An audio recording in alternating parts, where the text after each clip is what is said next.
আসসালামু আলাইকুম। দূর দূরান্ত থেকে যে আমার এই ভিডিওটি দেখছেন সবাইকে অসংখ্য ধন্যবাদ।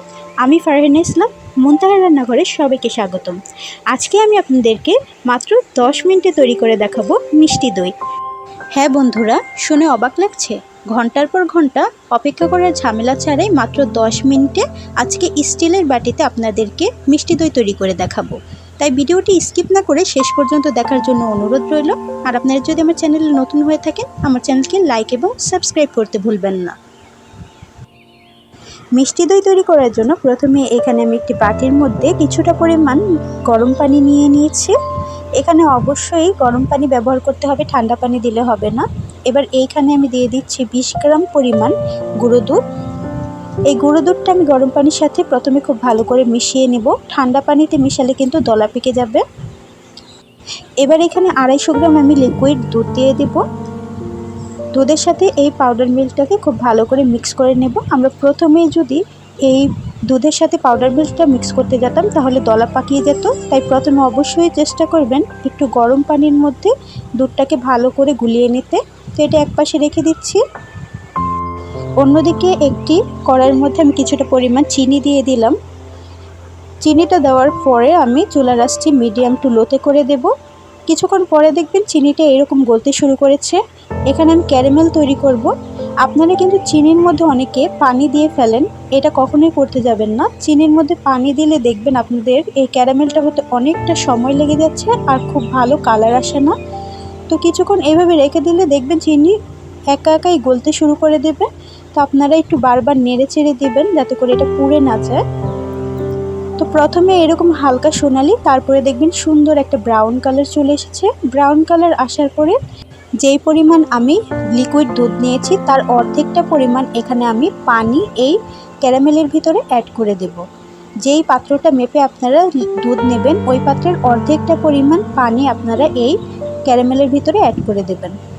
পানিটা দেওয়ার পরে দেখবেন ক্যারামেলটা দলা পাকিয়ে গেছে। ঘাবড়ে যাবেন না, কিছুক্ষণের মধ্যেই কিন্তু দেখবেন এই ক্যারামেলটা গলতে শুরু করবে। তো দেখতে পাচ্ছেন যে ক্যারামেলটা খুব সুন্দর করে গলে গেছে। এবার এর মধ্যে আমি যে লিকুইড দুধটা রেখেছিলাম ওটা সম্পূর্ণটা দিয়ে দেব এবং আস্তে আস্তে এটা নাড়তে থাকবো। ক্যারামেলের সাথে দুধটা খুব ভালো করে মিশে গেলে এখানে আমি 3টি এলাচ দিয়ে দেব। এটা সম্পূর্ণ অপশনাল, আপনারা চাইলে দিতেও পারেন বা বাদও দিতে পারেন। এই এলাচটা দিলে কিন্তু দইয়ের মধ্যে খুব সুন্দর একটা ফ্লেভার আসবে। এখানে আমি দুধটাকে জাল করে অর্ধেকটা পরিমাণ করে নেব। আপনাদের দুধটা যতটা পরিমাণ ঘন হবে আপনাদের দইটাও কিন্তু তত সুন্দর করে বসবে। তো দুধটাকে দেখুন কিছুক্ষণ জাল করার পরে সুন্দর এরকম ঘন হয়ে এসেছে। তো এবার এই দুধটাকে কিন্তু আমি ঠান্ডা হতে রেখে দেব। দুধটা ঠান্ডা হতে হতে অন্যদিকে একটি পাত্রের মধ্যে দেখুন আমি কিছুটা পরিমাণ টক দই নিয়ে নিয়েছি। আপনারা চাইলে মিষ্টি দই দিয়েও এই কাজটা করতে পারেন। তো আমি দইটাকে কিন্তু প্রথমেই ফেটিয়ে রেখেছিলাম, তো এখন আরেকটু ফেটিয়ে নিচ্ছি যাতে এর মধ্যে কোনো প্রকার দানাভাব না থাকে। দানাভাব থাকলে কিন্তু দইটা ফেটে ফেটে যাবে, ভালো করে বসতে চাইবে না। তো আমি খুব ভালো করে ফেটিয়ে নিয়েছি। তো এবার এই ফাটানো টক দইয়ের মধ্যে আমি অল্প একটু যে দুধের মিশ্রণটা রেখেছিলাম ওইটা দিয়ে তারপরে মিশিয়ে নিচ্ছি। আগে প্রথমে অল্প দিয়ে মিশিয়ে নেবেন। মেশানো হয়ে গেলে এবার সম্পূর্ণটা দিয়ে দিব। আর অবশ্যই দুধটা কিন্তু একবারে ঠান্ডা করে ফেলবেন না, কিছুটা পরিমাণ গরম থাকা অবস্থায় এখানে দিতে হবে। দুধটা বেশি গরম থাকলে দইয়ের মধ্যে পানি ছেড়ে দিবে, আর যদি ঠান্ডা হয়ে যায় তাহলে কিন্তু দইটা বসতে চাইবে না। তাই এটা কিন্তু অবশ্যই লক্ষ্য রাখতে হবে। এবার এইখানে আমি একটি স্টিলের বাটি নিয়ে নিয়েছি। আজকে দইটা কিন্তু আমি স্টিলের বাটির মধ্যেই জমিয়ে নেব। তো সম্পূর্ণ দুধের লিকুইডটা আমি এখানে ঢেলে দিলাম। এবার এটাকে আমি একটি এমন পাত্র দিয়ে বা ঢাকনা দিয়ে ঢেকে দিব যাতে করে এর মধ্যে কোনো প্রকার বাতাস প্রবেশ না করতে পারে। এবার এইখানে আমি এরকম একটা কড়াই ব্যবহার করেছি, আপনারা যে কোনো ঢালু পাত্রের মধ্যে কিন্তু এটা বসাতে পারবেন। তো এবার একটা স্ট্যান্ডার দিয়ে দিলাম আর এর মধ্যে আমি বাটিটা খুব সাবধানে বসিয়ে দেব যাতে পড়ে না যায়। এবার উপর থেকে একটি ঢাকনা দিয়ে খুব ভালো করে ঢেকে দিতে হবে যাতে এর মধ্যে কোনো প্রকার বাতাস প্রবেশ না করে।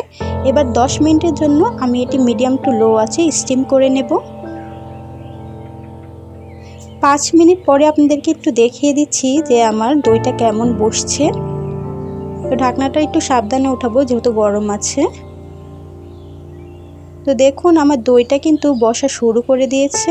একটু কাছে থেকে দেখে দিলে বুঝতে পারবেন এখনও কিন্তু দইটা পারফেক্টভাবে বসে যায়নি, কিন্তু দইটা কিন্তু জমতে শুরু করে দিয়েছে।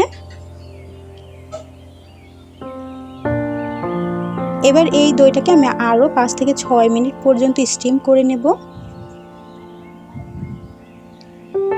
তো ফিরে এলাম 6 মিনিট পর।